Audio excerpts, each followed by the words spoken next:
I love our new icons and our new like threatening aura we have now. It's so because originally it was just like the laid back slow poke, and I don't know what your other icon was going for, but goodness me, when you look at us now, If you inverted our position, we'd look like we're staring at each other. oh, we're like we just both turned around in the same way and looked at. I can do that actually. I'm gonna do that live right now. I'm gonna change the OBS, and no one's gonna stop me. I'm gonna put. Yeah, we're gonna do this live. There we go. Got live editing on this video. How does that make you feel, everyone who's Oh watching yeah. this on the YouTube?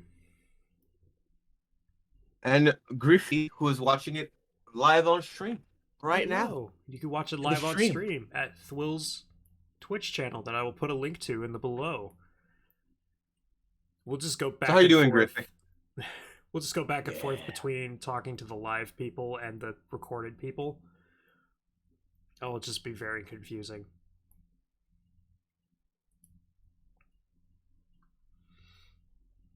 Uh, so a lot of our friends are dying starting today because Endwalker came out. Oh yes, the big Final Fantasy 14 expansion came out. Happy Fantasy 14 expansion. I can't imagine like have you ever taken like a day off of work or skipped school for a video game release? No, simply because if I tried that, my parents would kill me. But what I did, like the closest thing I've done to that was on the release day of Smash 3DS. I I literally just negotiated with the teachers that the moment the bell rang, I just bolted. I just speed ran. I took public transport. I just freaking zoomed. Ah,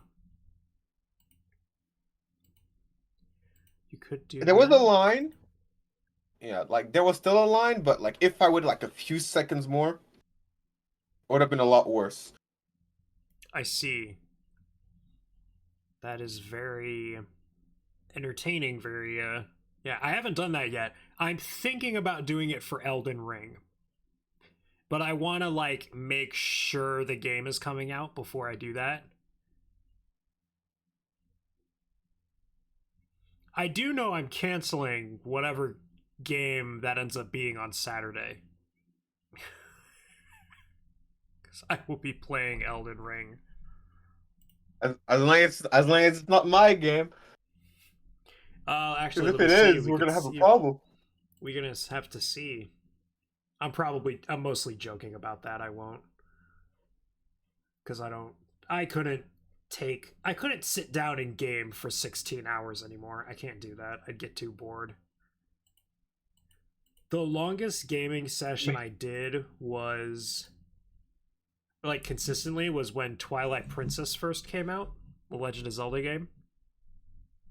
Mm-hmm. I played for 6 hours straight and got all the way from the beginning of the game to defeating. Did I defeat the second temple? The second dungeon? Goron Mines? Or did I get to Goron Mines? I think I beat Goron Mines. And then I stopped.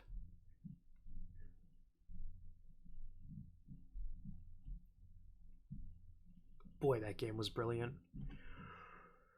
Anyway, Yeah.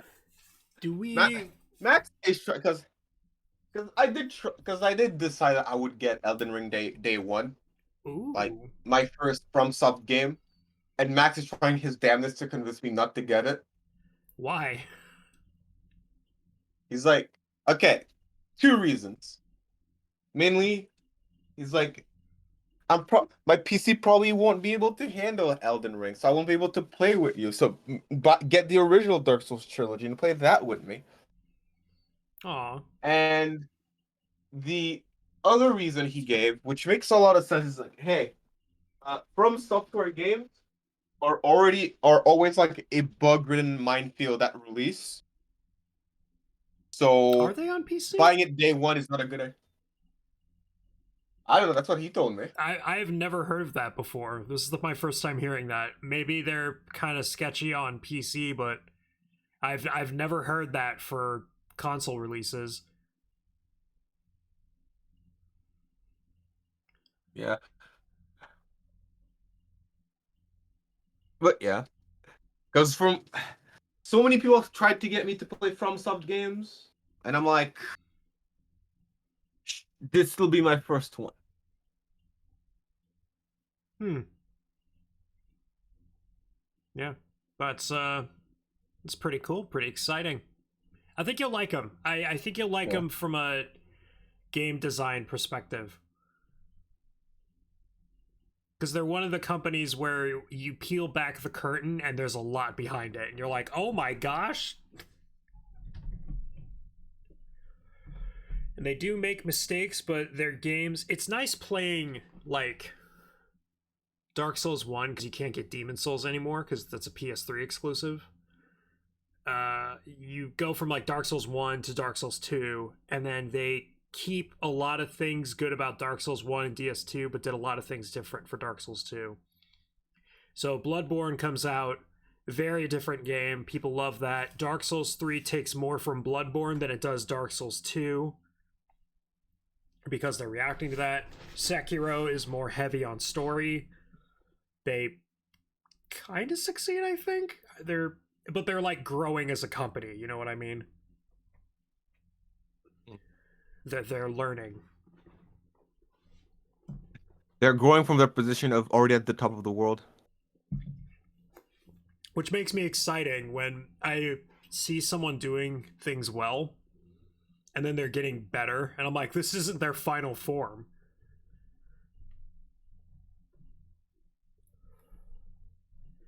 Because Dark Souls did change the face of gaming. Don't let anyone else tell you otherwise. It definitely did. It said, hey, games can be challenging and interactive. And dude, I just want to be the Dark Souls of everything. Yeah, well, the meme has merit. I mean, it's got merit. Yes, it do have merit. You know, hopefully when we ever make a project, we won't have game journalists. We won't have game journalists stuck at our tutorial level because they can't jump. Wink. If they do, we'll just laugh at them. You know what I mean? This game is bad. Can't get past tutorial. I would absolutely, if I was in charge of a game and a guy couldn't get past, like IGN couldn't get past our tutorial, I would absolutely put an update and put a sign right at that point and said, here's where IGN gave up. Like, I mean, considering that IGN is like, as much as we meme on them, like, getting published on IGN gives you a lot of traffic, so let's not burn that bridge while we're ahead. hypothetically. Hypothetically. Entirely hypothetically speaking. I mean, yeah. Hypothetically, I'd burn it anyway, just for shits and giggles, but... You burn a lot of shit for shits and giggles. I like the idea of growing big despite not going through traditional channels. Like on pure word of mouth experience, slow growth, because that's how, speaking of From Software, that's how From Software grew. They grew by word of mouth, small community. Hey, there's this really hard game, but it's not hard like unfair, it's very fair, but it's challenging. And slowly grew over time and stuff like that, other than just we paid IGN to give us a 8 out of 10 score on their website, allegedly. Hypothetically, not to slander anyone. Is it slander? Oh yeah, slander is spoken. In print, it's liable. Great line from... Yeah. Yeah. I think I'm just at a point where, as much as I love those kinds of stories, like,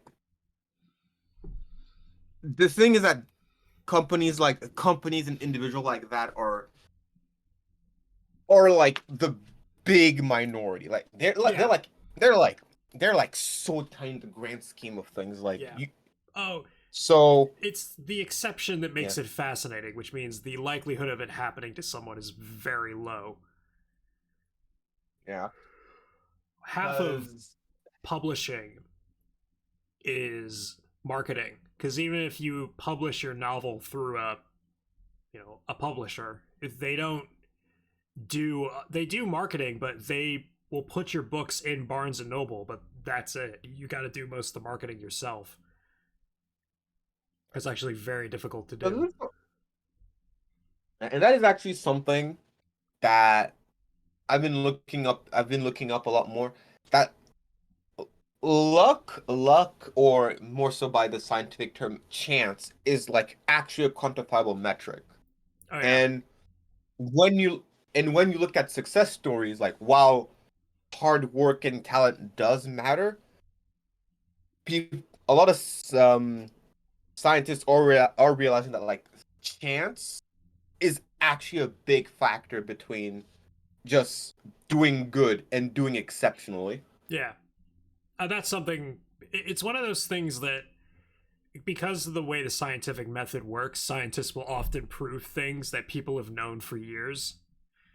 I think like in 2015 there was an article that came out that's like, "Hey everyone, dogs can lie. Scientists have proved this." And every dog owner was like, "Yes, we know. We are aware that dogs can lie." Well, I think it's also the mindset of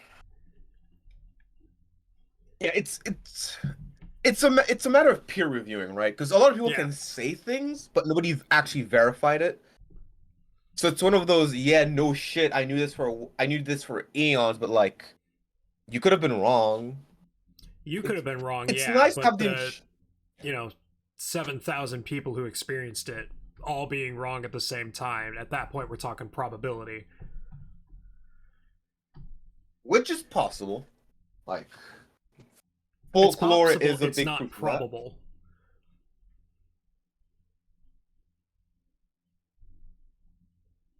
Because anecdotal evidence is its own freaking can of worms.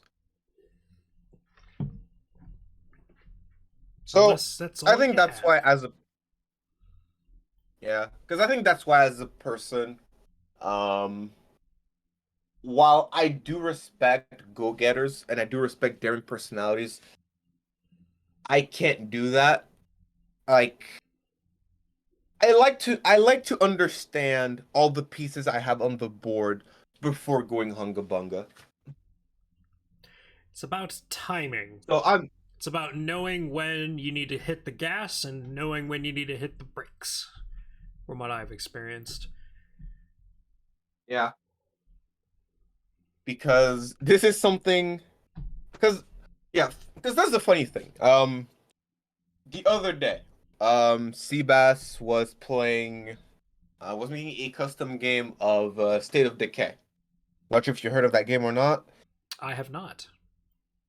Yeah, basically it's a it's a third person shooter zombie management community building simulator. Open box, open Whoa, sandbox. okay. Really fun. Okay. It's really fun. That was a lot of And that was a lot of buzzwords that were just thrown at my face. I believe you. Okay. okay, basically you have a team, a community, and your community needs to basically set up a base and survive a zombie apocalypse. You can recruit people, you can ally yourself with people, and build your community while upgrading your base, killing zombies, upgrading your gear, and So like basically, so like that Metal Gear Solid zombie game that came out but actually good. but actually good, kinda, Okay. yes. Cool. I'm in the Really, really ballpark. good. Yeah. And he uses a community editor where he can just make custom survivors because the game doesn't let you do that. They're basically all pre-made. And what he does is he makes his pre-made survivors based on his friends. So he was asking us like, "Hey, I made one for Evan, I made one for Mason. Um, hey, Twill, I'm gonna make one for you. So what kind of personality do you have?" And they were they were four core personality traits, and depending on the combination, you become a different kind of leader. there was there was daring, prudent, compassionate, and pragmatic. Um, so basically, I ended up with prudent and compassionate. Hmm. Max ended up with um pragmatic and daring, and we're like, ha! No wonder me and Max are at all the time. We're literally opposites.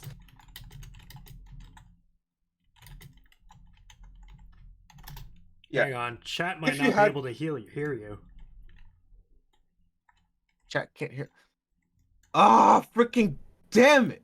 I was Windows talking to 10. myself for the past 18 minutes. Wait, why didn't anyone say anything? Thank you, Phoenix of Blue Fire.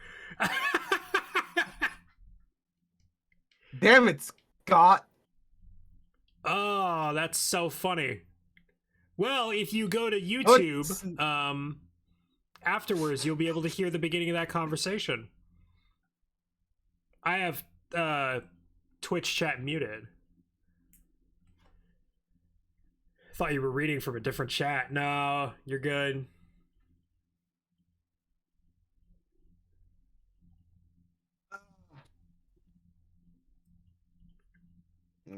Well, the YouTube worst part people, is I know my. YouTube, you heard all of that, so congratulations.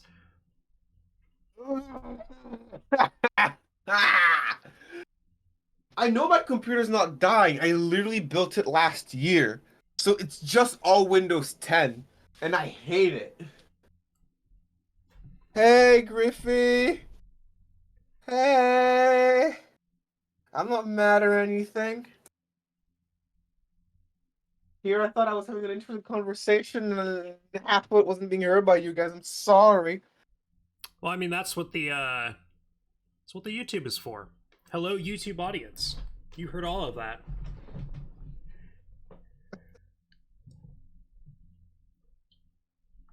Actually, you should probably link me the playlist of our podcast. I can link it to my server. Oh, that's a good idea. Big brain. I'll actually do that now. Do you want to catch chat up to what we were talking about on your end, or are we going to? Yeah. Yeah. Yeah. Okay. Yeah. Basically, TLDR. I'm planning on getting Elden Ring day one. It's gonna be my first FromSoft game. Then it kind of went into the importance of chance and success in life. And then it went to me asking my good friend Mason here, what kind of zombie leader he would be. Or rather, zombie survivor leader he'd be. Yeah. Because essentially in the game, like I said, there are 4 core traits. Every character is a combination of 2, and the combination of the 2 determines what kind of leader you are. So the 4 are compassionate, pragmatic, daring, and prudent.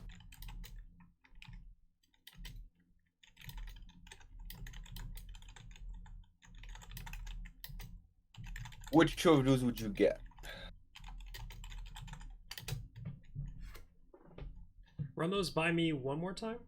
My brain snapped. Yeah.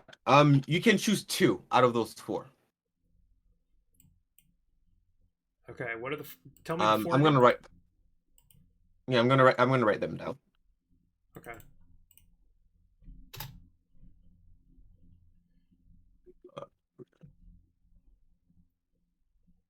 Because my brain was No problem. typing something else, and then my forgot information. Prudent, daring, pragmatic, compassionate.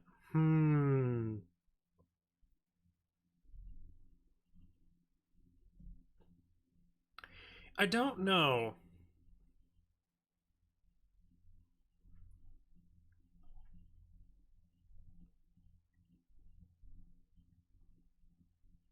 I guess compassionate, pragmatic. These are very weird 4 traits to have, but I guess in a zombie survival they would be the main ones. Yeah. So compassionate, pragmatic.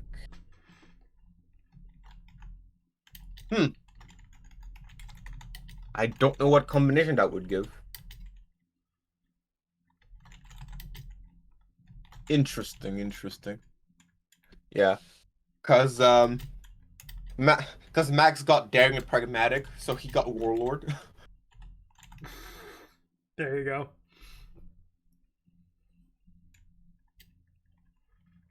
All right. So, ow, ow, ow, ow.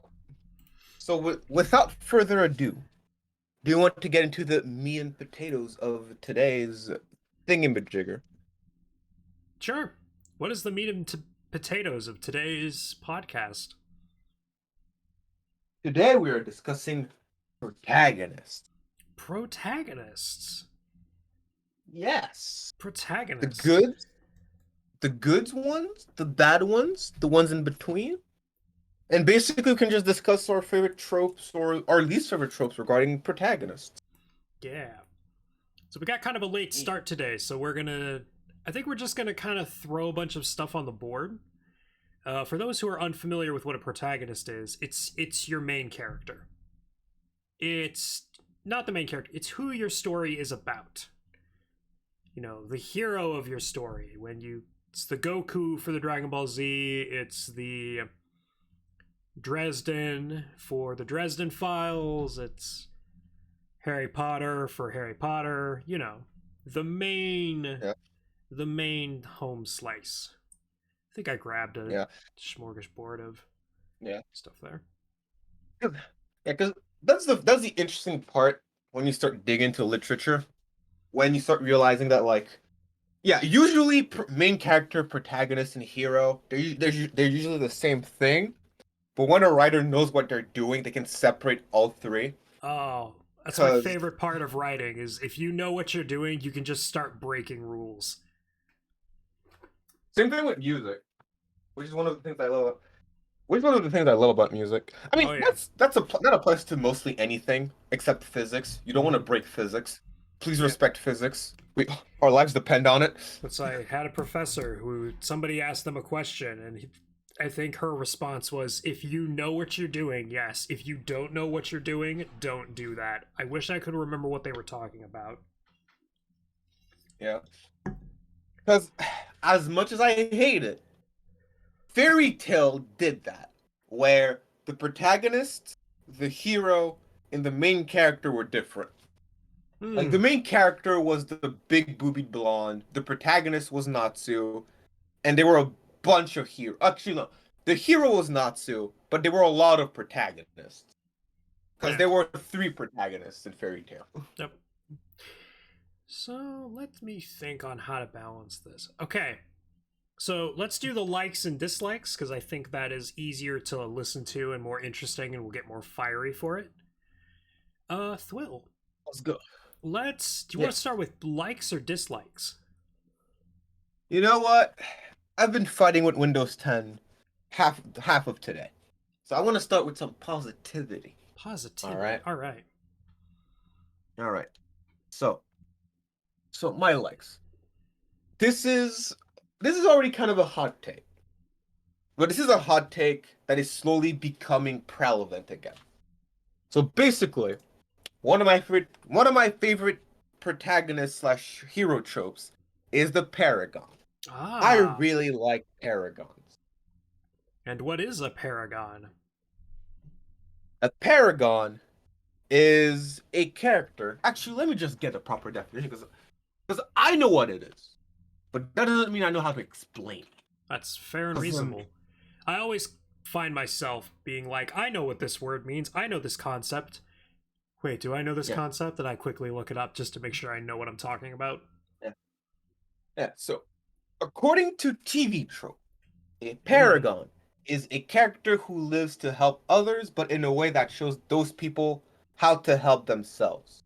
This character does not believe in holding out for a hero. This character's ultimate goal is that one day, when the people need a hero, they can be heroes themselves. Oh, They're the beacon of hope. They're the dude or the dudette that shows up like, hey, I'm here to help, but there's a hero in all of you, and we can do this. it is inspiration to do the right thing. It Yes. is not it is being a good person, not being good at everything. Those two. Yeah. I see some people mix those two up a lot, and I'm like, nope, stop.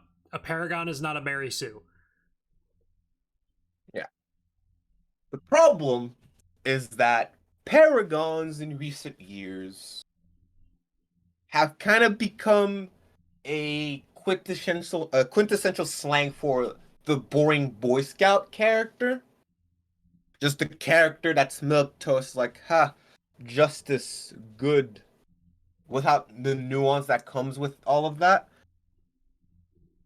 Because, one of the most interesting, like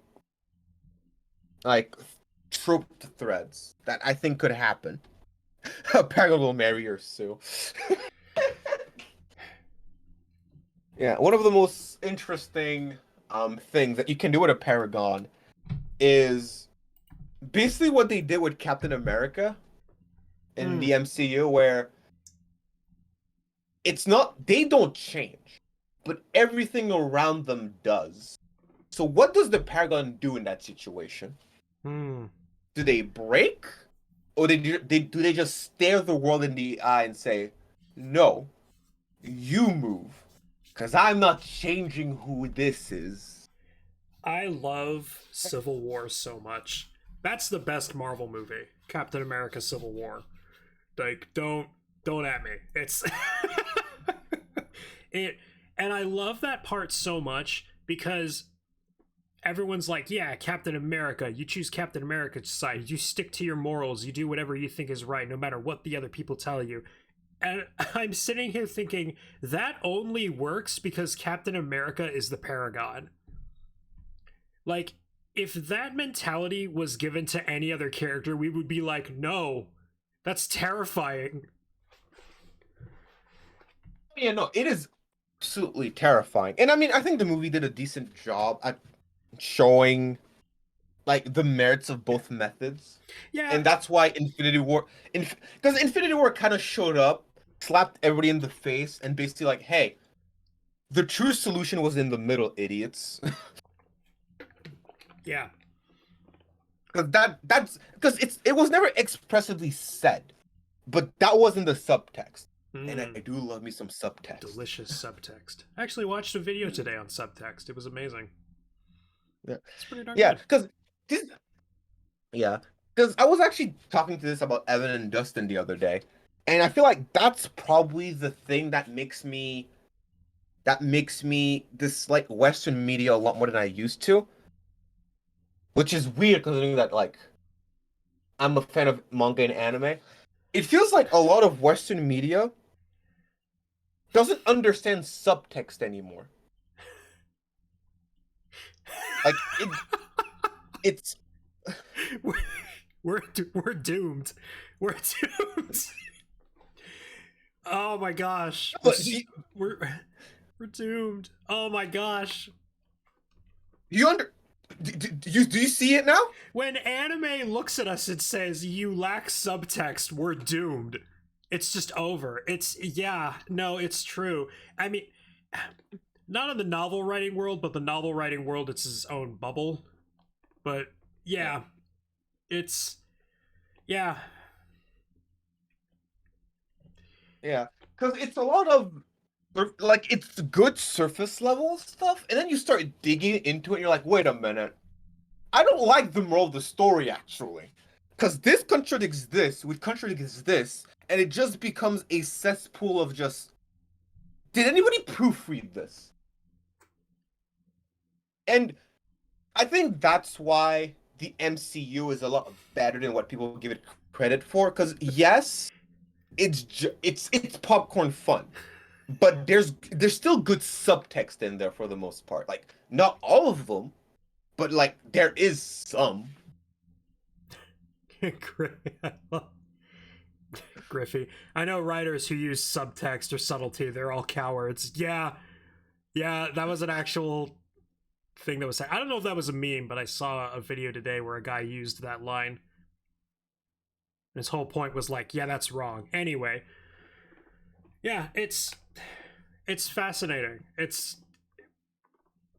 because, and don't get me wrong, subtext is hard to do, but you have to go over in your editing phase or reviewing phase in order to put it in. Where it takes a long time to craft something well. Yeah. Because, like, at the end of the day, like, if you know the 80-20 rule, subtext doesn't matter for the greater population, right? Like, most people won't look into media deep enough for it to matter. So, as someone who does like good subtext, I'm like, sure, I understand why a lot of writers won't go out of their way to get it, but I appreciate, because that's probably the thing that made me love Arcane this much, despite me not giving a rat's ass about League of Legends. That show had subtext up the wazoo, and because that's the big reason why Evan wanted me to watch it, despite me not being interested. He's like, hey, I actually want to see somebody's opinion of this show that has no exposure with League of Legends. And sometimes he would make me pause the show and like, hey, actually the show didn't explain that. Yeah, like in episode 1, um he made me pause like, hey, this is something that the show doesn't really explain. But essentially the air in the Undercity is really toxic. So that's why people Yes. from Piltover need to wear a mask and everything. Mm-hmm. And I'm like, I appreciate it, but I already picked that up Yeah. for no other reason that, like, when the guards were chasing after the protagonists, the moment they got near the Undercity, they started coughing. And I'm like, huh, okay, I see. As somebody who paid attention, that was really rewarding for me. But at the same time, I could also see how somebody who doesn't pay attention could be like, they never explained this plot point. Duh. Yep. And going back to Paragons, I think that Paragons basically embody subtext and subtlety. Because sure, you can be the inspiring force, you can be the beacon of morality and everything, but it's how that morality dominoes into everything else that I find makes the Paragon so interesting. Do people resist the influence? Do people want to break the Paragon? Because, oh my gosh, the broken Paragon, dead ass one of the most interesting villain types. Not used a lot. Like, e- Not not used. used a lot. Like, yeah. I'm trying to think of a show that Either, does that. like, either.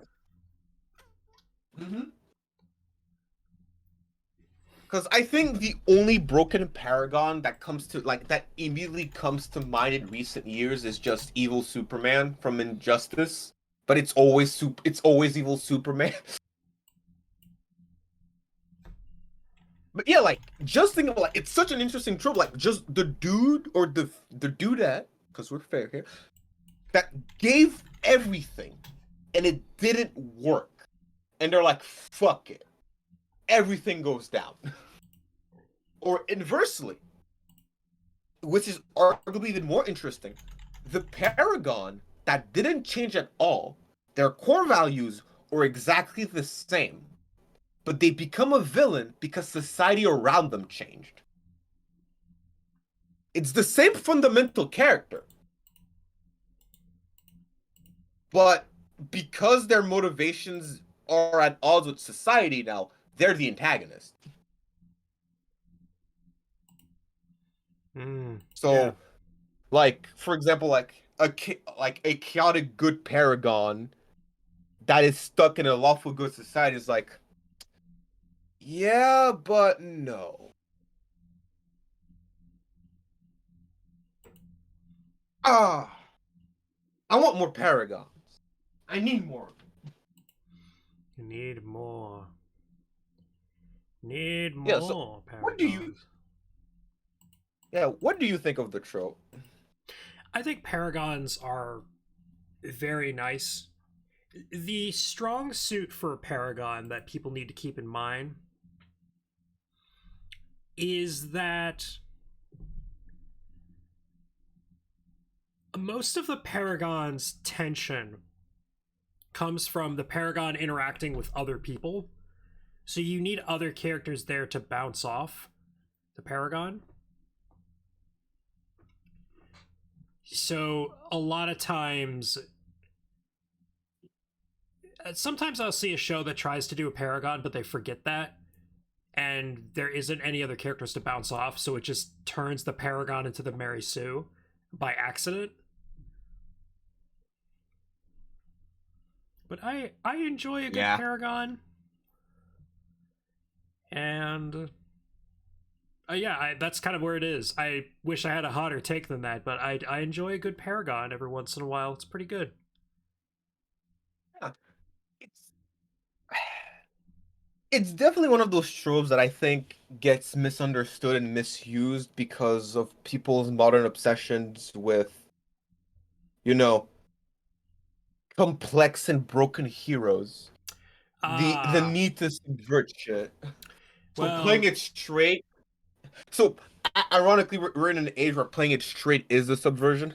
yeah. Well, we also live in a very weird point in media where people think a traumatic or broken character equals complexity. And sometimes, actually, most of the time, that's not the case. Like, a tragic backstory does not make a character more interesting. It's what you do with that tragic backstory. And usually, writers use it as an excuse to have their characters do awful, terrible things that maybe not even the villains do. But it gets justified because they have a traumatic backstory. And that's not how Yeah, that works. Like, I yeah. You know who has a traumatic backstory? Sasuke Uchiha from Naruto. Guess who's very one note? Yeah. Rereading Naruto, Sasuke is complex. It's just that the writing is kind of like it's not bad. Cause okay, I think that's the thing with me. Like, for me, for something to be bad, it needs to fail at what it's trying to do. I don't think the writing around Sasuke fails. I think it's just really clumsy and borderline bad sometimes. Clunky still gets you a Cause 5 out of 10. And a yeah, 5 out of 10 like isn't a 7. yeah, because when you look at Sasuke's backstory, like with a step back, there is a logical through line. Is it the logical through line of a moody, volatile, extremely explosive 16-year-old? Yes. Yes, it is. But there is a logical through line. Yes. Also the fact that also the war arc lasted like what, freaking 5 years? The war arc in Naruto is a third of the manga. Just Yeah. absorb that information for a second.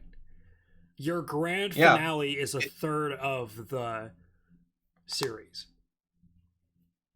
Is a third of the series that lasted in the span of 2 days. Also, Griffey, Sasuke is at least still more nuanced than Sakura. That implies that Sakura has a character to work off of other than girl. I mean, she did. Like, she did. Okay, because there's actually a YouTuber I really like. Totally not Mark. He's actually making a blind review of Naruto because he never read it. He never watched it. He never. So he's walking to Naruto completely blind, and basically he's starting to like Sakura because at least up until early Shippuden, she went from useless to recognizing she's useless to working to not be useless. And basically, the apex of her character was her fight against Sasori with Mama Chio. Mm-hmm. And basically, it's like, hey, there was actually an arc there. Sakura recognizes that she was useless and worked to be not useless. There we go. And then the next video, she's like, okay, so people in the comments told me that it's all downhill from here. I don't know how that is. We'll see when that happens. You poor son of a bitch. You poor man. Yeah. Because I think that's probably one of the greatest downfalls to long-term. Yeah, she was. Oh, yeah. Then she went to Obing Soul Sakura. Yeah. I Because do that's love. like the biggest pitfall. I was gonna say I Oh, go do ahead, go love ahead. the point in Shippuden where she's like, "I never loved Sasuke. I love Naruto," and all of her friends are like, "Bullshit." Just like, yeah, we don't believe her. Bullshit. What is she actually doing? Like, thank you. Yeah. Yeah. 'Cause that is actually because watching that retrospective made me realize something that I didn't notice the first time. She was actually feeling guilty over the promise she made Naruto make. The promise of bringing Sasuke back. Because when you look at Sakura, she's like, I'm seeing Naruto, this boy that I bullied, essentially self-destruct himself over a promise I made him do. And basically that is the reason why she lied to him. Because she's like, hey Naruto, I don't love Sasuke, so you don't need to keep that promise. That was the idea. It just didn't come off that way. Also, The not known reason for she lied to him was out of guilt. out of subtext. No, not a lot of subtext going on. Yeah. Yeah, because technically, Naruto's a paragon when you think about it. Actually, he was the troublemaker who turned paragon. Yeah, that I agree with. Yes. Because you can, because paragon is a prestige class. You can gain Yeah, it.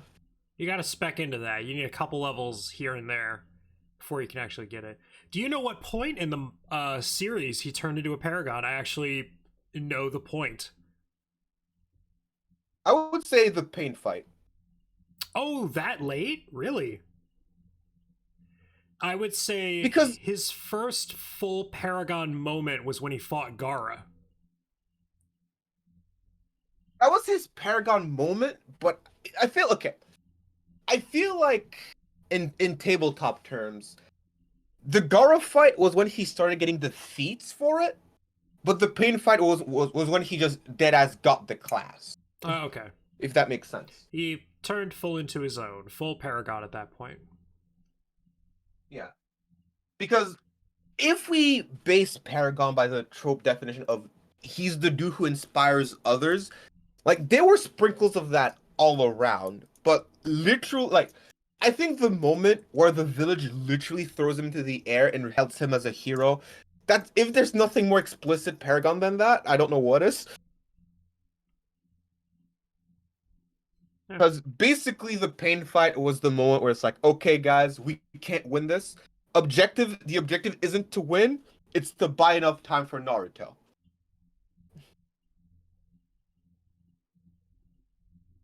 Yeah. At least that would be my take. Yes. Because yeah.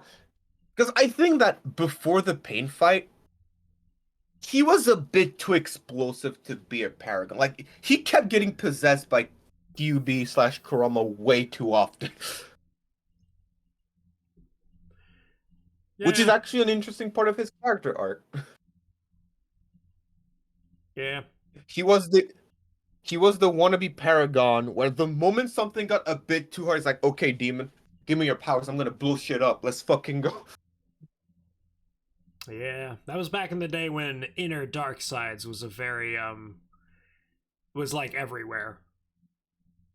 It was a very 2000s thing. It can be done well, don't get me wrong, and I kind of have a soft spot for the trope, but you can't deny it was everywhere. It was kind of part of that 2000s phase. I mean, it was, but to be fair, Naruto kind of pioneered it, so he gets a pass. A little bit.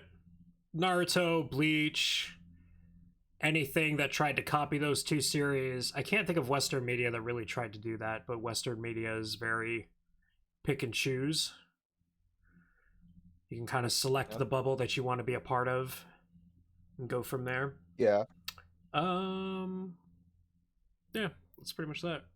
Yeah. It kind of leads into my personal favorite protagonist a little bit. So my favorite protagonist is the competent protagonist, the active protagonist. It doesn't matter if they're Paragon, Renegade, Anti-Hero. It really doesn't matter to me as long as they are active. They have a goal, they want to do said goal, they want to complete their goal. And it leads into my least favorite type of protagonist as well, the kind of dynamic between them. And usually the active protagonists will be older characters who are not teenagers, and they have a goal in mind and they're getting people together to complete said goal. Or they can be students who are learning, but they have an active goal to do. Naruto kind of fits into that because he was, I want to be Hokage. I'm going to train to be Hokage. And very good on the Naruto front there. I'm trying to think of an example that isn't Ocean's 13. Because Ocean's 13 definitely falls under that category. Have you seen the Ocean's movies? I mean, no. Do you know of them? I remember that there was like an Ocean 13 female reboot in a few years ago, but that's all I know. Yeah, Ocean's 13 is essentially, there's a guy, his last name is Oceans, he's a professional thief, and he works with a crew of people to basically steal in a heist. It's a heist movie. So the first one is called Ocean's 11 because there's 11 people working to steal from this casino owner. They usually rob casinos in like the 3 movies they're in. But they all are there, they have their certain set of skills, they have a goal, and they go and execute it. I do have an example that I was actually thinking of. Do you know of Paragon? Who doesn't? Paragon. Okay, so Paragon. Here's an example. Paragon is a little... All credit to Christopher Paolini, who wrote these books. He was young when he wrote them, and I totally get it. I just like to preface that before I talk shit about Paragon, because the dude was literally a kid. Okay, and while we're in the preface phase, the movie was a guilty pleasure of mine as a kid. You may proceed. Okay. We can still be friends. So... I did when I was a kid. I know, it's fine. It's fine. Okay, it's fine. okay. You were a lot younger than me though when that came out. Not a lot younger, but you were definitely younger than me when that came out. I think I was like, wow, when I first saw that movie. Okay, when did it come out? I was gonna say we can find out right now. Let's carbon date both of us. Yeah. 2006. All right. 2006. 2006. So I would have. Oh yeah, no, I was still in elementary school. Oh, I was in middle school at that point. I wasn't even younger than I thought. Yeah, no, I was in middle school. Yeah, because like I saw that and was like, oh, wizards and magic and the dragon CGI was really good. Like the dragons were really cool. Oh yeah, it looked pretty cool. So Paragon, main character, he's the farm boy who turns into the warrior. The dragon Saphira chose him to be the next dragon rider, the last dragon rider, you could say. And he ends up growing, and he doesn't do a very good job at it. And I love in the series how the author makes a point of like, Paragon, you're probably one of the worst choices to be a dragon rider. I'm gonna keep it 100 with you. But Saphira liked his heart. He had heart. And he was chosen to be that, so a lot of people are saying, you must go kill this Dark Lord name, I swear. He was young. Galbatorix. The most evil name to ever evil. you have to go and do this. You're the last dragon rider. Go lead this army. Go fight in this battle. It is your destiny. Blah, blah, blah, blah, blah. You know who I like better in Aragon? Literally his master. Well, Brahm's pretty sweet, but he's, he's the mentor. Dude, Oh, do you remember a man named Roran motherfucking Stronghammer? His cousin. Was he in the first book? He was. He didn't yeah, the dude who's like, all right, I'm going to the army, peace out. No, he didn't even go to the army. So the evil Imperial troops arrive at his hometown and are like, we're going to bully everyone and we're going to threaten everyone and steal their food and beat people up. And he's like, you know what? Fuck this bullshit. And he gathers up a bunch of people around to start rebelling against the soldiers and push them out. And eventually they come, and his girlfriend-to-be wife either gets kidnapped or her father sells information to the Imperials or something along that lines. And he's like, you know what? Fuck it. And he grabs a hammer and starts fighting against the Imperial... I call them the Imperial Army because that's basically what they are, even though the Empire, as it were. He starts fighting against them. Yeah, he takes his entire village, leads them over a mountain, like, does espionage stuff, and then ends up fighting in the actual war, like the rebellion, as like a general. He like uses strategy and funnels in troops to kill like 200 people with a hammer, by the way. That's where Stronghammer comes from. And I like him better as a protagonist, or as like a main character, because Pellini does point of view a lot, so he technically is one of the protagonists. I like him a lot because he takes action, and it's cool to watch somebody do something clever or smart or cool, even if they need to train or like make mistakes or they have the gusto to go out and do something. So he wasn't called to be a soldier, but he definitely did it himself. It's the Thanos line of, fine, I'll do it myself, grabs hammer from, I think it was like a blacksmith hammer too. It wasn't even like a war hammer. And he refused to use a sword. He always used a hammer. And I like those characters more. It's nice watching smart people do smart things. Yeah, I get you. Yeah. Because I don't think passive protagonists are bad. You just need to know what you're doing, or else they end up being very boring. Yeah. But usually it also depends on... Because at the same... Go ahead. Yeah, sorry. Because I was going to say, because on the flip side, because the other extreme is just the active protagonist that doesn't think things through and just puts everybody in danger because action. And I don't like that. Me neither. The reckless protagonist. They have to be smart. For me, the active protagonist, they have to be a smart protagonist. That's the key. They know what they're doing, they have a plan, and they can fail at that plan. You know, they can be wrong, they can guess the wrong amount of troops. Yeah. You know, that sort of thing. Yeah. Yeah. You know.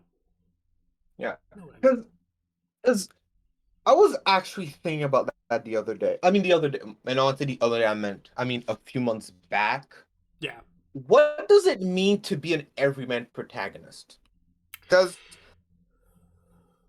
at the end of the day, for anybody to accomplish anything, they have to do something that makes them stand out. Because if you're somebody that's completely average, you won't do something exceptional because you're completely average, right? So when you really distill the essence of being a protagonist, you'd only really have two options. It's either your protagonist has something special, and the reason why they want to do things is intrinsic because they have something special, or you have the outside world knock some sense into them and force them to go out, if you see what I mean, right? Yeah, usually when I hear the topic of everyman protagonist, it means having someone who either isn't extraordinary or has traits that the audience can line themselves with. Yeah. I have this Uh, kind of rule of thumb that your protagonist should be your readers or watchers or whatever's one of their favorite characters. You know, and it changes like in a book like of Mice and Men, the two main characters need to be like top 3 because there's like 20 people in that book. But in like One Piece, there's literally thousands of characters. I'm like, okay, Luffy should probably be top 20. Like, you should enjoy the protagonist. I don't think there is a show like, let's take Avatar The Last Airbender, because Avatar The Last Airbender, everyone has one of 2 favorite characters, maybe 3. So, chat, let's do a little experiment right now to satiate my curiosity. If you've seen Avatar The Last Airbender, type in your favorite character. Just the first one. I'm gonna wait for chat to catch up. Because I can say that while Aang isn't my favorite character, he's definitely top 3. Maybe top 5? There's a lot of characters in Avatar. Top 5. Yeah, my guess is probably gonna be either Zuko or Iroh for most people. And look at that. For most people, I wanted to keep in. It's mostly Zuko, Iroh, or Toph. Those are. Shit, what was the name of the waterbending girl? I forgot. That's Katara. Katara! Oh! Wow, that's really cool, Griffey. I think you're the first person I've seen who say that. Actually, not to disrespect Katara. Katara's pretty cool, but favorite. Wow. That's really cool, actually. Dude, I think Katara went super up when she was about to cap the dude. I legit forgot about Toph. Yeah. But you see what I mean? How do you forget about Toph? It was we'll save Toph for another day's discussion. But yeah. Yeah, so I think Aang is pretty much up there. Like I think chat can people like nod their heads slowly. Like Aang is they like Aang. You like Aang. You vibe with Aang. So I think the protagonist needs to be. Shit, actually, no. I take it back. King Boomy. King Boomy. King Boomy's also pretty good. I think he's not around enough. No, I'm gonna keep Aang, but King Boomy's a close second. Close second. For me, it's Zuko. It would go Zuko probably then Aang, I would say, actually. Zuko, Aang. I put Toph and Iroh together because I like them for kind of the same reason. So yeah. Because I think the point he's trying to make, Griffey, is that like if your protagonist isn't like in the top favorites, that means you fucked up. Because that is actually something I see a lot. Where I don't know, like less so in Japanese media, because something I like about Shonen Jump is that they do popularity polls every once in a while, so you can kind of like gauge what character archetype or who's the favorite based on the season and whatnot. And usually the protagonist is usually top 3. They're not always top 1, but they're usually top 3. It is important for your protagonist to be likable. Let me do you want a good example? Yeah, I'm just gonna say that even likable, I think, can mean different things based on who you ask. Yeah. But yeah, you can go ahead. You can cast a wide net with likability. Like, there are going to be some people who genuinely don't like a main character, but usually I find when that's the case for me, it's in a series or genre that I wouldn't like anyway. So, of course, I don't like...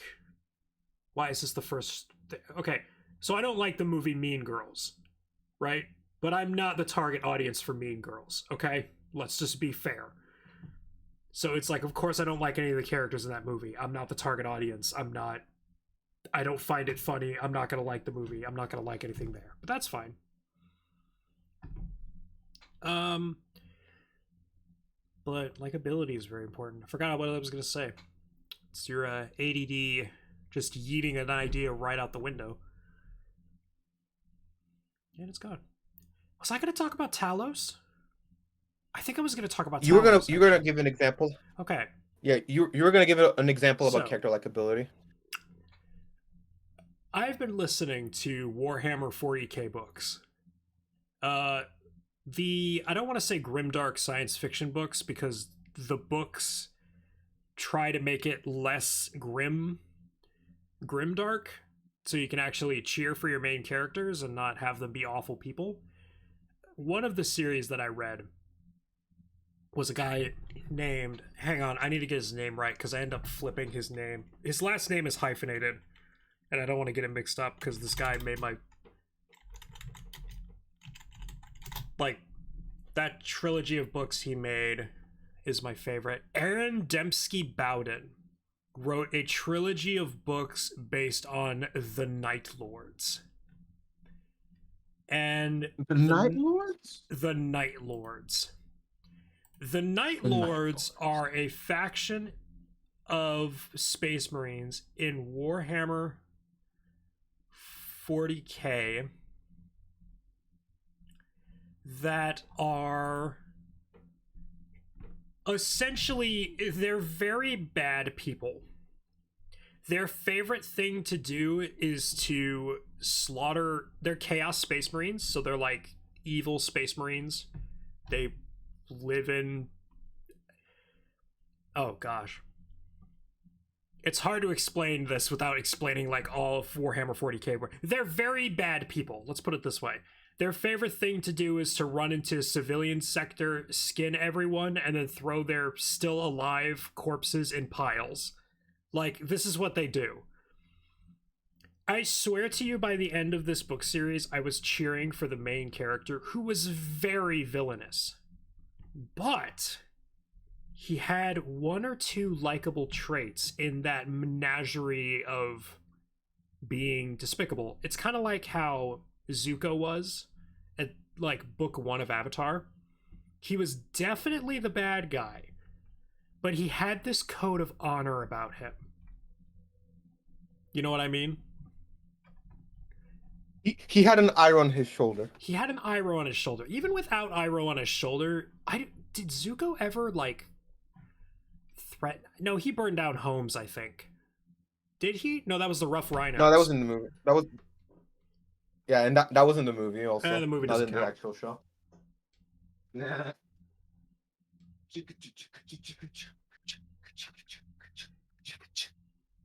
Yeah, I could give a more... If I prepped, I could give a more preface because I'm not selling this book series at all. But I need to digest it as well because what the author does in that series is very complex. And I would like to sit down and like read it as a physical copy and like go through it and see what he's doing, but that box art set is like $180, so Gotta get that podcast money. yeah. Well, the books are made to print, so they're very expensive. Print on order, I think it's called, something like that. Yeah, but anyway, so Thwill. Yes. Least favorite. What's your least favorite protagonist?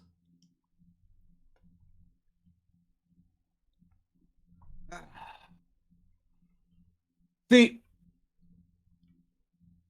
I've been trying to find a name because I'm sure there's a name for it. Okay. Well, like the kind of protagonist. Actually, okay. I'm gonna look at I'm gonna TV trope real. Do you want me to go first as you look? Yeah, because this is usually a trope that is associated with villains, right? Because I'm looking it up. There is a trope called the entitled bastard. Oh, okay. Do you have an example character? But that's a trope. An example character right off the bat. It would kind of be it would be an arcane spoiler. Oh, okay. But basically, I think the trope that makes me hate somebody the most, like, or I'm sure there's a lot of them, but I think one of them that, like, if you want to make me dislike somebody really fast, entitlement is the way to go. Um, because I can't think of an exact protagonist that does this, but I'm sure, like, if I give you a thought experiment, I'm sure you're gonna think of protagonists that do this. It's the, hey, I'm on this righteous quest. You give me what I want. I need to save the world, fuckhead. Who cares about your problems? Oh, I need to okay. do this. That kind of rolls into what my least favorite character is, but it's a version of it. Oh, do tell. All right, you ready? It might give me gears. All right, you know what? Yeah. I'm gonna take a spicy hot take. You ready for this? Go ahead. If you give your main, if your main, how do I word this? The chosen one archetype is bad writing. Put a proper motivation for your character. I am really sick of seeing this, like, it's your destiny to do blah blah blah because fate has woven you to do this one thing, and I'm like, oh, thanks. You have not only ruined very inspirational moments where your hero decides that this is something that they need to do as a thing, the thing to do to help out their fellow man or to stop someone who is evil because they are evil and to fight against the Dark Lord and save their friends, or moments where they have to accept that, you know, it's they have to be the one to do this because they need to, not they need to, but like they have the motivation. You remove that realization, you remove moments of tension and action, you remove the threat from the villain, because what a chosen one story basically means is I now know the ending to this whole series. There's no tension.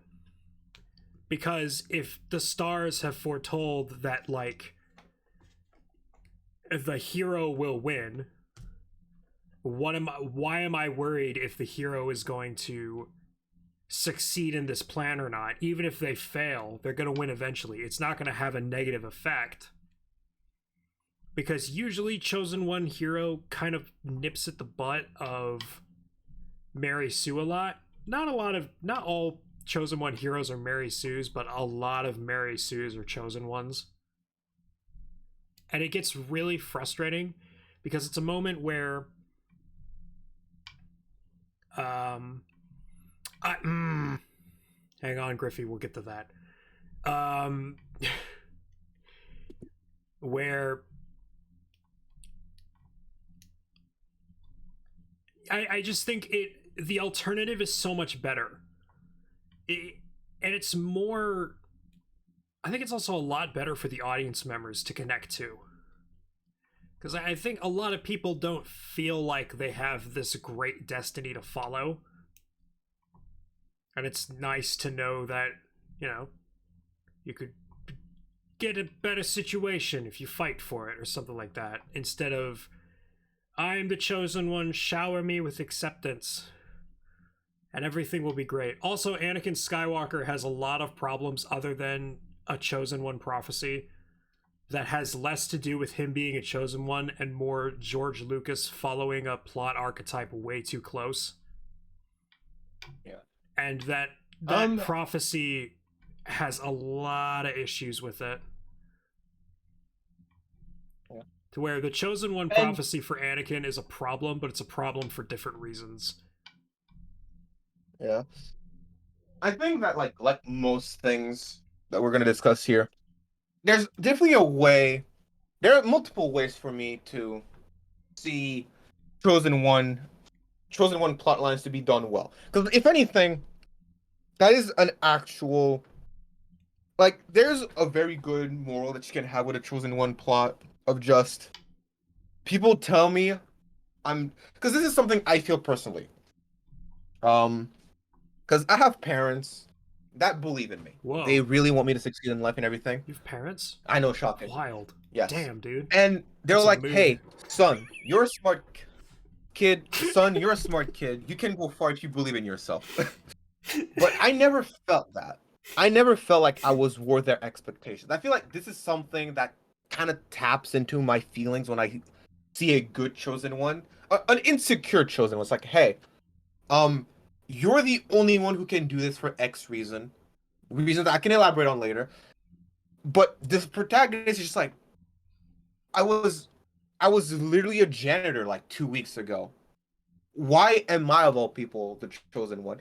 And in a good plot, the plot actually goes out of their way to be like, hey, you came from the bottom, now you're here, and that's why you're the chosen one. Like you know what it's like to be like, ah, you've earned this. Because let's be real, I don't like fate, but there are other ways to do protect chosen ones. Like basically, you can be chosen by the item, like, or you can be one out of many chosen ones.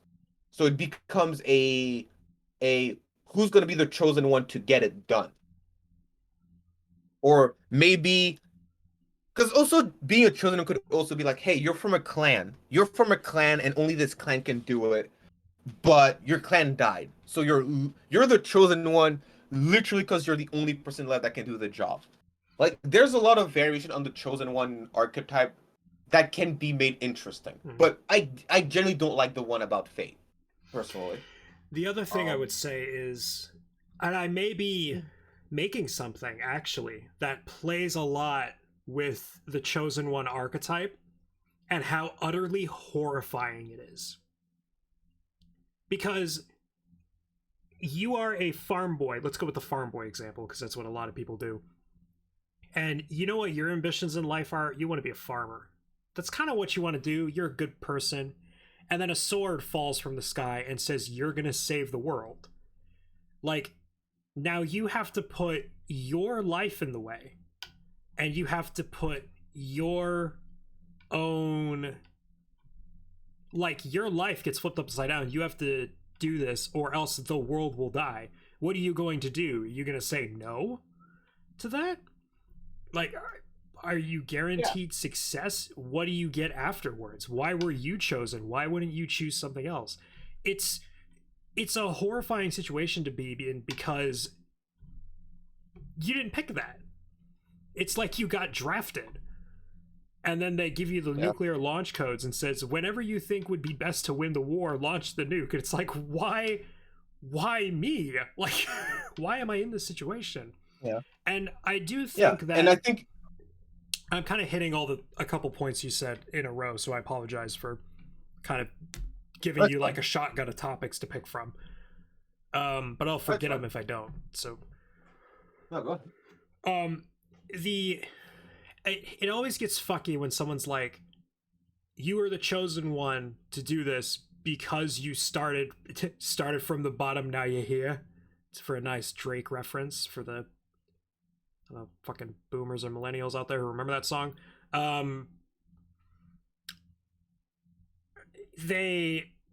It just gets really fucky because it's like, you didn't need that to be there.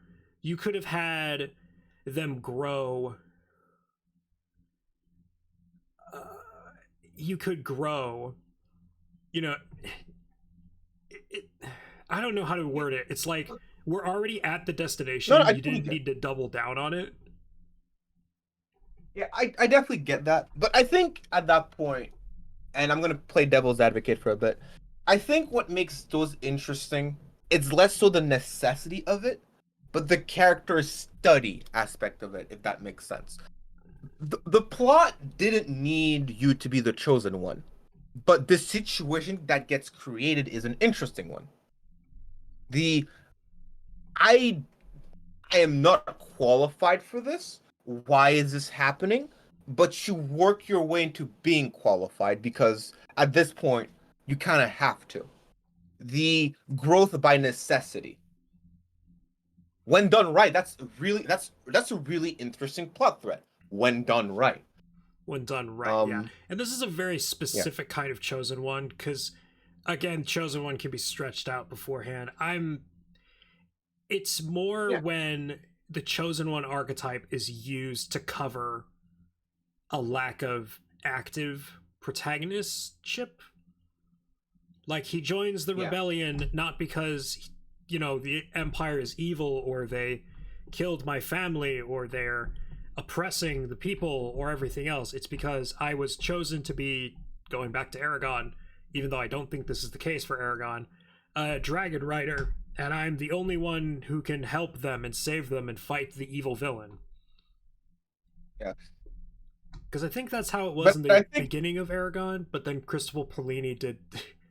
he Basically, the last book is just him explaining how much of a shit protagonist Aragon is, and then he goes and fights the villain. Like, it's so funny to see. yeah, yeah, because Aragon is basically, in my example, he is a chosen one out of necessity. It wasn't a grand destiny thing. It's literally just you're the only person that we know with a live dragon. You kind of have to do it. You can't like you're not qualified. You're definitely underqualified, but literally nobody else has a dragon that we know of right now. So you kind of got to do it. Um, yeah, because I think, for example, like a really good example of because the chosen one out of necessity is also a really good bundle with the random chosen one. It's just the MacGuffin just landed on your feet. It wasn't some grand desk, it just happened there. And you were the first one to pick it up. And on top of my head, the best example of a chosen one out of necessity and of randomness, of I mean semi-randomness, would be Ben 10. Because he thought that the watch was sent to him like for half of the show. And then it's revealed that like no, the watch was for his granddad. It's just that there was a miscalculation and he landed on the watch first. And that gave him that slapped his ego super hard. Is Because that it's like a I, is that Ben 10 is a chosen one, a random chosen one, and he grows into that role, or is that Ben 10 accidentally got a MacGuffin and through his active goals and protagonistness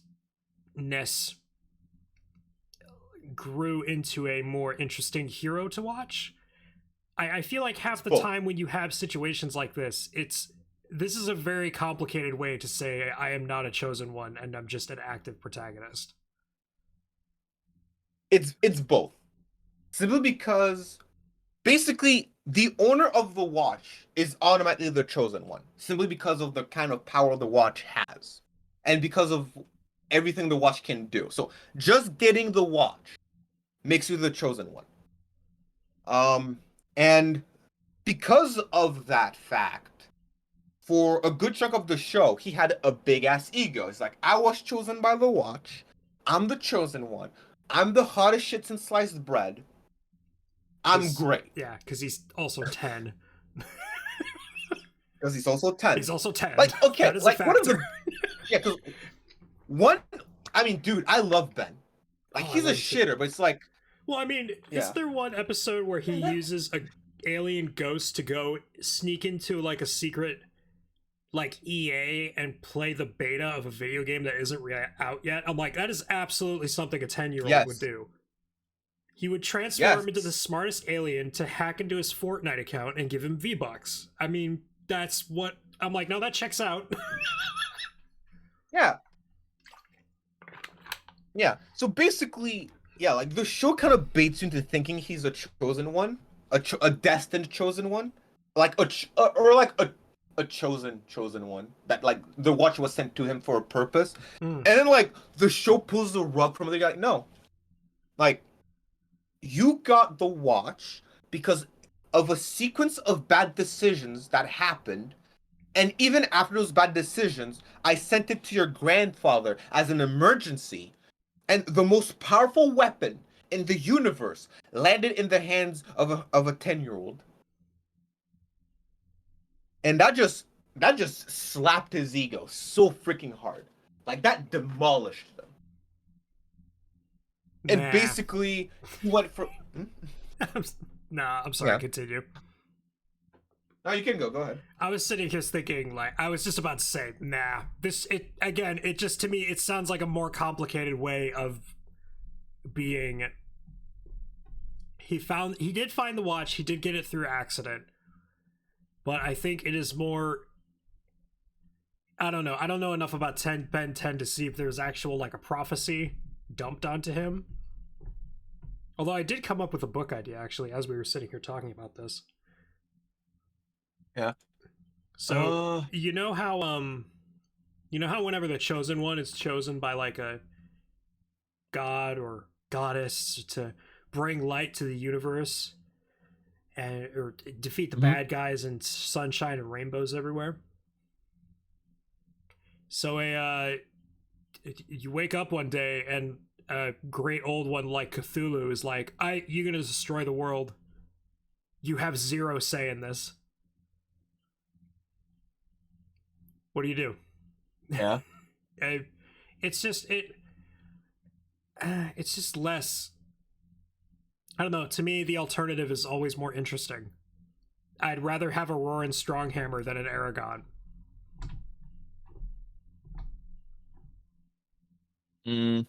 Or when you, like, subvert, I guess, well, subverting a trope that you don't like, I guess you're automatically going to like it. You know what I mean? Yeah. If somebody is like, you get a Chosen One, and I did think of a book where there was a Chosen One prophecy, and then at the end, the bad guy's like, oh no, the sword that can kill me, and he breaks the sword in half and stabs the hero. And it's like, finally, all my enemies in one place.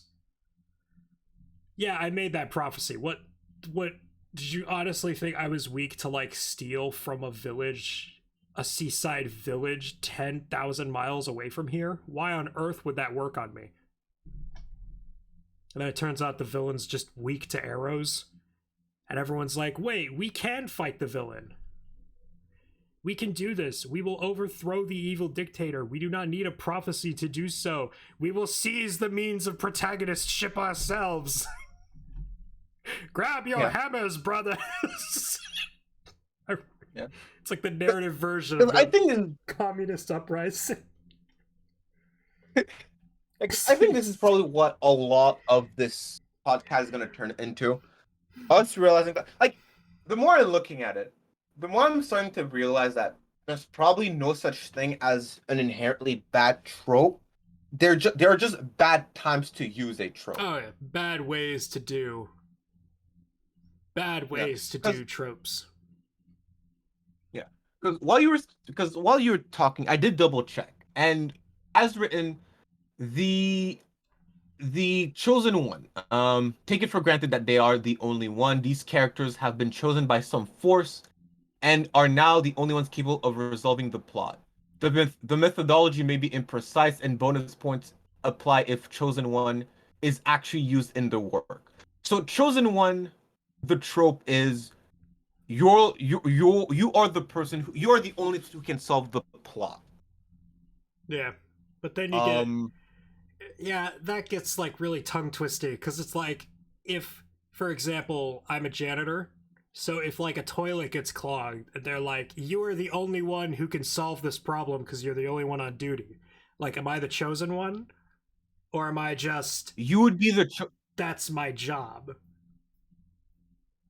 Yeah, I think you would be the Chosen One in that specific context, but you wouldn't be, like, the Chosen One to save the planet. Yeah. It's just... It seems more and more like a perspective thing.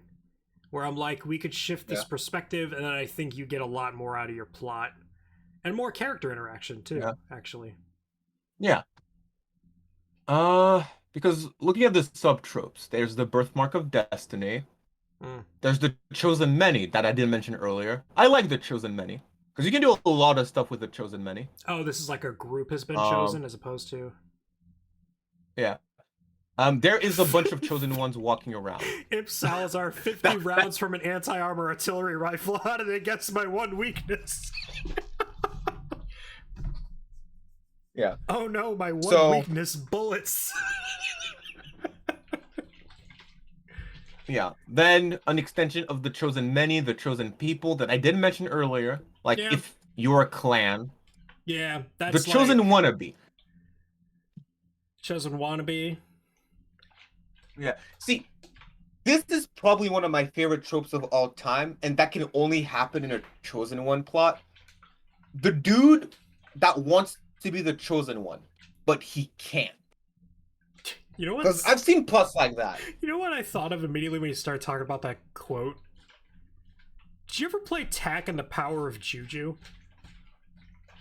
I've heard about it, but no. Oh, it's like an old Nickelodeon game. When games were made by Nickelodeon for some reason, and I don't know the whole story of it, but remember Mystery Dungeon Gates of Infinite, where they plunk a bunch of humans to become chosen many, and they all fucking die before the end except you. I mean, if you're gonna choose a chosen one out of a bunch of people, like at random, I would pick up a ton of them. Do you have... Unfortunately, I have to cut the podcast at a certain point because work is done. Do you have any? I'm just gonna make one final point before we cut off. Yeah, no, that's fine. I was gonna literally say, do you have any closing points? Yeah. So because something you can do with the chosen one, with like an explicit chosen, like for example, like only the chosen one can wield this blade to kill the demon lord. So there's an explicit chosen one. But then you combine it with the chosen wannabe.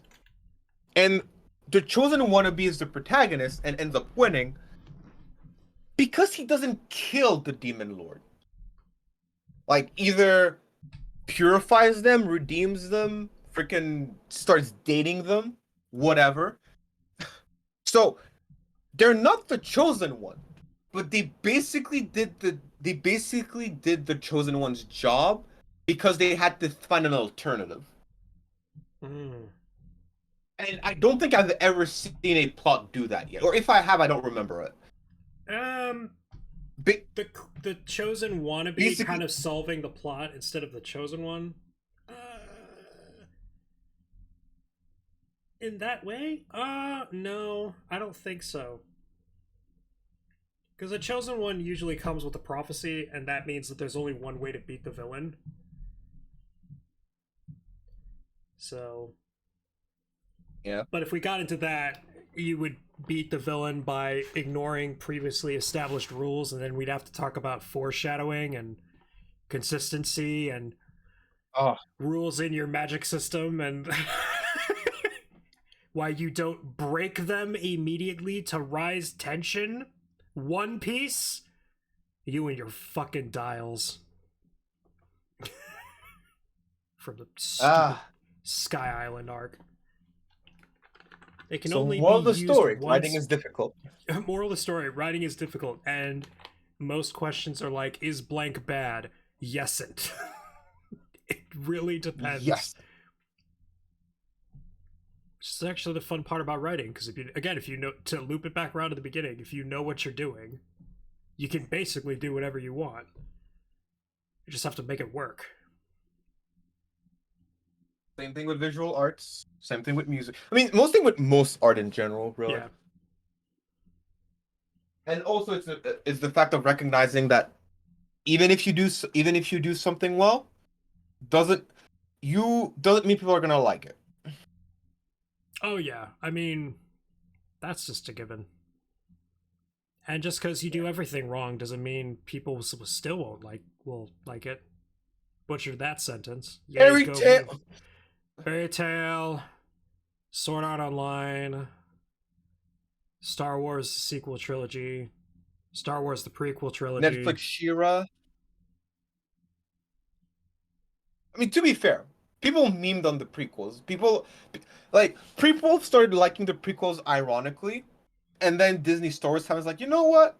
I'll take this over Disney Star Wars. which is It was like a multi-stepped process. which is like hindsight is 2020 because the prequels are still really bad. Everyone, they're still bad. Okay, it's just because something came out that is somehow worse does not mean they're not bad. I get liking them. Really, I was a kid when those were released, but that is another story. I think the general opinion.